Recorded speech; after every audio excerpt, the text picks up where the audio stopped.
If you're gonna take anything away from today's video, it is stick with the plan, not the mood.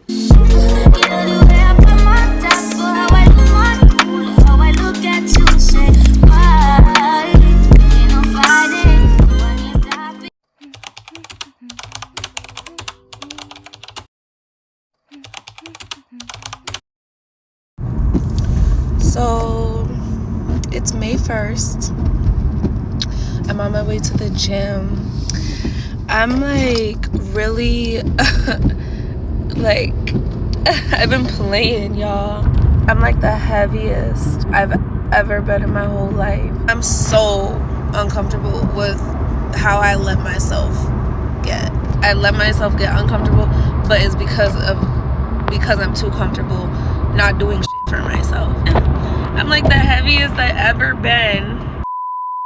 So I've lost weight before and gained it back, and lost weight before and gained it back, and lost weight before and gained it back. This is really the yo-yo I've been on for years. And let me tell you, losing weight is one thing, but keeping it off, that's the real challenge. If I could go back and tell myself a few things before I started my weight loss journey, I would have probably saved myself so much frustration. For context, I've lost 22 pounds since January and kept it off, and I plan to maintain this steady weight loss until I meet my goal weight. My journey honestly has been far from perfect. I've had plateaus, weeks I completely fell off, and moments where I really wanted to quit. But over time, I figured out what actually works for me, and here are the 5 biggest lessons I wish I knew from day one. Also, I'm not a fitness coach, I'm not a nutritionist, just someone who's been through it, made mistakes, learned a lot, and finally finding what's working for me. And before we get into this video, please don't forget to subscribe.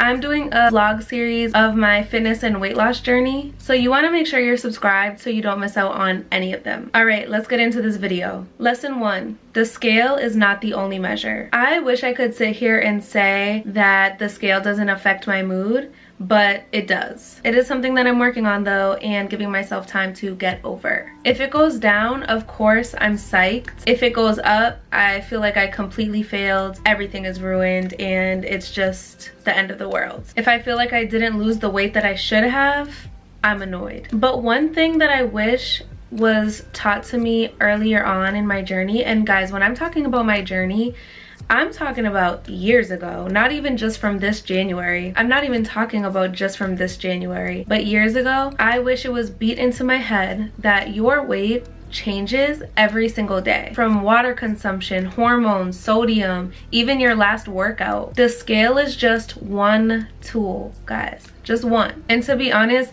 I don't even weigh myself every day. And to be really honest, I don't even weigh myself every week. I weigh myself when I want to weigh myself, and that's just that on that. I know the scale affects my mood, so I just weigh myself every few weeks. I typically try not to weigh myself a week before or the week of my period, so usually about a few days after my period ends is when I try to weigh myself. But again, the scale is not the only tool. You can take progress photos, which I also really hated, but because I'm doing 75 hard, I am forced to take a progress photo. You definitely can see a difference, and you don't notice these small differences as you're going on. So progress photos is one, and like just seeing how your clothes fit in general, that's another one. You can also take measurements, so you can take measurements of like your neck, your chest area, waist, hips, all that good stuff, thighs. I wanted to throw that in there as an option because I know some people do like to take measurements. Lesson 2 is tracking your eating and learning portion sizes. Now, I know tracking your food can sound boring or obsessive, but hear me out. You need to be tracking what you eat from day one. Not because you want to micromanage every bite, but because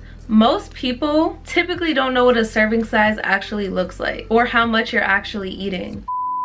Download MyFitnessPal right now while you're watching the video. When you start tracking your food, you start to understand how much you're actually eating. I used to pour cereal in a bowl and think, yeah, that's about a cup.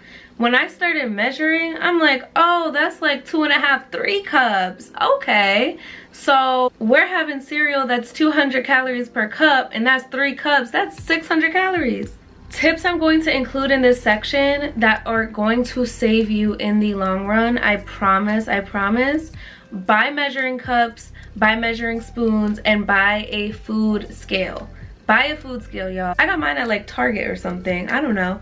And it wasn't expensive either. That food scale helps you weigh any like proteins, cheeses, anything measured in ounces or grams, and is super, super helpful. You also want to watch for any sneaky calories in drinks and sauces. What also helped me with my weight loss was not snacking so much. Track your portions, measure your portions out, and after a few weeks your body is just gonna start getting used to it. Lesson 3, consistency beats intensity. Every time I started my weight loss journey, again and again and again and again and again, I went all in, long workouts, cutting everything out, being super strict. And after 2 weeks, I'd burn out and binge like no tomorrow. Now, I focus on what I can actually maintain long term. If you can't see yourself doing it in 6 months, it's probably not sustainable. You also want to make sure to give yourself grace throughout the process. You want to remember that this is a lifestyle change, not a crash diet. So if your birthday is coming up and you want cake, eat that cake, track it, but eat the cake, enjoy it. Lesson 4, fix your relationship with food. For a long time, I had this horrible habit of putting foods into categories, either good or bad. If it was grilled chicken and broccoli, it was good. If it was pizza, bad. If I ate something that I felt was too high in calories, my entire day was ruined, and I'd instantly feel like I ruined all my progress. But what I learned is that restriction almost always leads to binging. The more you tell yourself I can't have that, the more you obsess over it until you end up overdoing it when you finally give in. And honestly, even now on my weight loss journey, I've noticed people will comment, "Oh, can you have that? Oh, you can't have that, right?" Or "That's not on your diet." And in the beginning, I'd almost let those voices get in my head. But here's the thing, this is my journey, and food is not the enemy. I had to cut out the noise from other people. That's huge. People will project their own insecurities or their old diet rules onto you. If I listened to everyone who told me what I should and shouldn't eat, I'd still be stuck in that good versus bad mindset, and I probably wouldn't have lost 22 pounds. So now whenever someone makes a comment, I remind myself, this is my body, these are my goals, this is my timeline. And if it works for me and I feel good, that's all that matters. So the takeaway here is to stop labeling food as the enemy. Focus on balance and protect your mental space from other people's diet rules. You'll be so much more consistent when you're not at war with your food choices. Lesson 5, mindset over motivation. Motivation comes and goes. If you only show up when you feel motivated, you will quit every time life gets busy or stressful. The shift for me was making healthy choices part of my regular routine. Discipline is built by showing up on the days you do not want to. You gotta stick to the plan, not the mood. If you're gonna take anything away from today's video, it is stick with the plan, not the mood. Do you guys think that I wanna be doing 75 hard? I'm not a gym person, okay? I do not prefer to go to the gym. I am not someone who goes to the gym to blow off steam.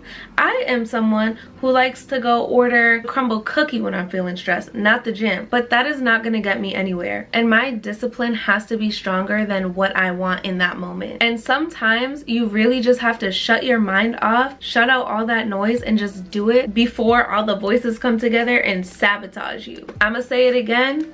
Stick with the plan, not the mood. If you're just starting your weight loss journey, I hope that some of these lessons save you some frustration and help you focus on what actually matters. Remember, this isn't about perfection, it's about persistence. You got this. We got this. But this is all that I have for you guys today. Please don't forget to like, comment, and subscribe.